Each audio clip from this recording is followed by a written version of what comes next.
Well, it is just plain beautiful, and that's why we're here. It's beautiful, it's unspoiled, it's wide open, it's not too heavily populated. I love the mountains, I love the lakes. When my kids were little, you know, we used to go swimming over on Newfound Lake, Wellington Beach, Little Squam. It's about the state. I came here for a reason because I love it here. It's beautiful. I love the people here. I love the atmosphere. I love the outdoors.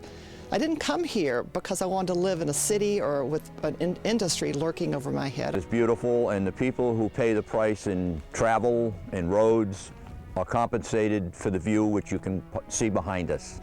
If you look just behind me here, you can see these small wooden lines that are there now. And what's planned, shared on that easement, which is 225 feet wide, are rather gigantic metal lattice towers that will dwarf those. I mean, I know that when I ask my customers about why they come to the area, why they come to our business, is because they enjoy being out in the country and they enjoy the beauty of the nature around them. And they don't come to see 500-foot towers that change the whole way of the way that hill would look. It's a feeling of violation. It feels like we're being invaded. And the worst part about that is that it's unnecessary. There are good solutions to these problems that do not include the destruction of our environment. And we shouldn't just keep destroying nature piecemeal.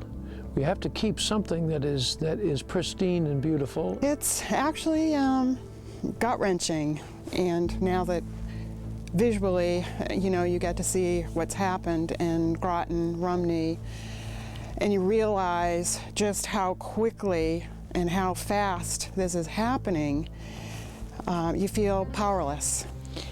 Used, and you know, I think that they're not thinking about how we have to live with it and how it's going to impact our lives for many, many years to come.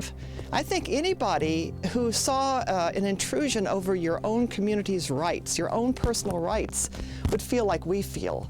I think they would feel that they were being compromised or used or exploited, and that they no longer felt like they had a say in their own communities or their own properties. I'm not a hippie. No, I'm far from being a hippie. No. Many of us are retired people who are here because it's beautiful and because it gives us the opportunity to enjoy nature. We should remember that once the environment is damaged, it can't be undamaged. And the idea of those ridges and disappearing is a disgrace, because the end result is, according to any studies we've seen, we don't get much for what we lose. I'm in the business. People aren't able to sell their property. It's only common sense. It's going to destroy your property. You would feel the same way. You would feel the same way if it happened on your property. The real estate market that is near this project, or even the potential of this project, is pretty much frozen. The few houses that people have been able to sell have been sold at way, way, way below what they would ordinarily have been able to sell for. And if nobody wants to come and build a second home overlooking something awful, that's really going to hurt us, and we're already seeing the effects. Well, it is a huge gamble, because once the landscape is altered, it can't be unaltered. And so if we allow thoughtless construction and quote development, then we have a very good chance of destroying what we treasure most. What they're proposing to do is a big scar on something that's very pristine, and it really won't have. It just doesn't seem that it's going to have any kind of economical payback, so why should we have to endure it? Well, I don't think the corporations worry about the beauty of a place or the culture of a state. They want to make money. And I believe that's why they're here, because there's a lot of money to be made. There's people in the Massachusetts, Connecticut need energy, and we are in the way. I think that money is what's talking, and people are thinking about money, and money is not what it's about for me. These are corporate business deals. They have nothing to do with us in New Hampshire, really. They have to do with making huge amounts of money. And they don't care about what happens to us. They don't care about what happens to people near the power lines, for example, or near where whatever other project they want to erect. They don't care about that. And we don't really have too much legal recourse to protect ourselves. We're defenseless. And I think anyone who faced that kind of threat of damage would fight back, would try to protect themselves. That's what's going on here. People who are looking into the face of something incredibly damaging to them are fighting back to defend themselves. The power brokers are asking us to give up what we treasure. Would the people of the state ever consider putting power lines through Lake Winnipesaukee or on Hampton Beach? Not in a million years would they consider giving up what they treasure, so why are they asking us to?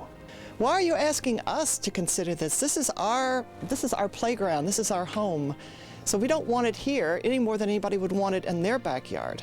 Well, it would be like taking the shoreline, Nantucket, any of the areas that they summer to or that they value for boating, anything that's of value to them, or tearing down Fenway Park, or anything that they feel is important to them. And that wouldn't go over too well, I don't think. We're asking for a year's moratorium until the legislature can devise public policy that will be very much more beneficial to the state. Probably about a year to try to understand what it is we're trying to do here in the state. We need to buy time to get a comprehensive plan. The last energy plan that was put together has sunsetted. It's out of date by 10, it's been 10 years, and we haven't put a new one in place. To make sure that this is really something that is going to be worth the cost. Is it too much to ask that we stop for a minute and take a look at what all the effects could be of projects that are headed our way, that are either in the permitting process or thought of somewhere? Is it too much to say, well, wait a minute, let's look at all the possibilities. Let's really look at the kind of damage that could be inflicted that no one seems to care about. Is that too much to ask? I think we could have a win-win situation where we could find a renewable, sustainable energy source, but not ruin our ridges, our ridge tops, and the most beautiful views of New Hampshire. We're just asking for time.